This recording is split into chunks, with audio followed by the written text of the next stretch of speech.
Football practice turns to tragedy this afternoon in Spring Valley, Illinois, when a 17-year-old player collapsed on the field and died.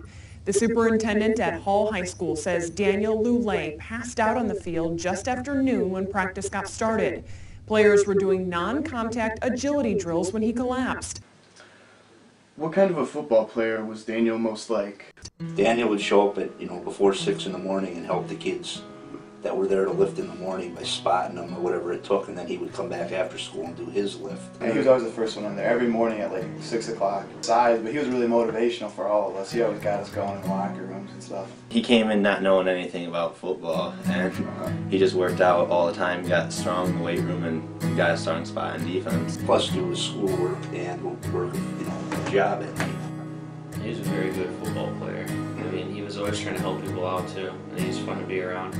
Me and him, we carpooled almost every day to school, me, him, and Dave, because we lived down the street from each other. And then I got my license, and he got his license, and throughout football camp, he would actually come pick me up, and we would both go.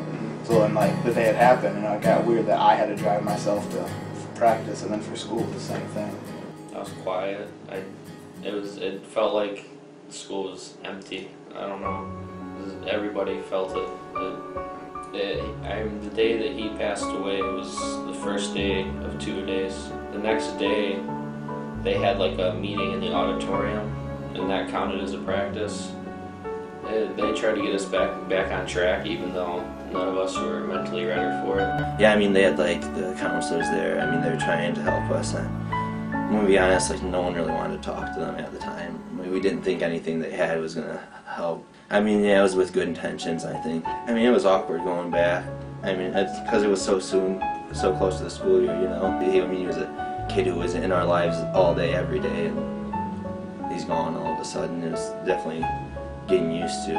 Our next practice was 2 days after it happened. I mean, we kind of had to jump back into it and grow up fast. Yeah, I mean, it was weird. There was definitely, you could tell, everyone was a little hesitant because it was just so sudden that everyone was kind of, not only was it in the back of our minds, but we were thinking, hey, I mean, it was that easy. It could have happened to me next, and so, I mean, things were different. We didn't do the agilities anymore where it happened.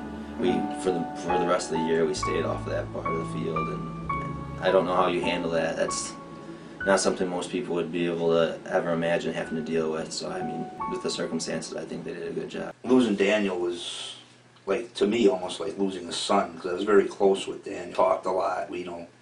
I mean, I would go down and eat when he would be working just to talk to him, and he was a really great kid. And I mean, it took me a long time to get over it too, and I know it took the kids time. It's just something I think that affected us quite a bit, the season before.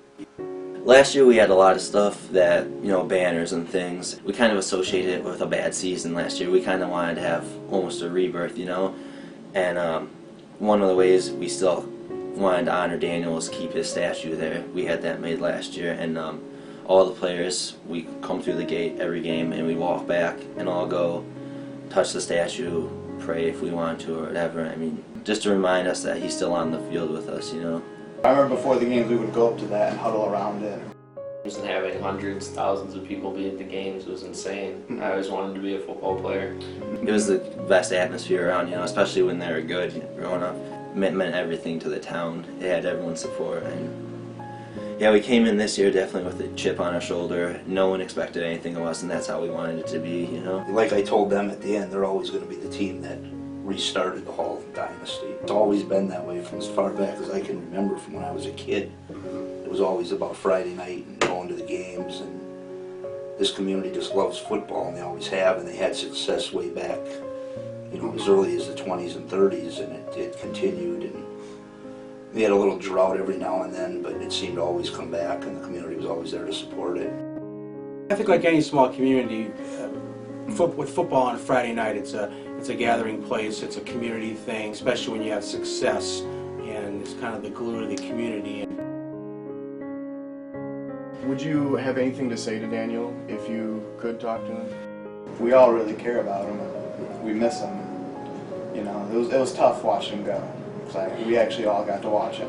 It wasn't the best thing in the world. We love him, man, and it's not the same without him. There's not a day that goes by that we don't think about him.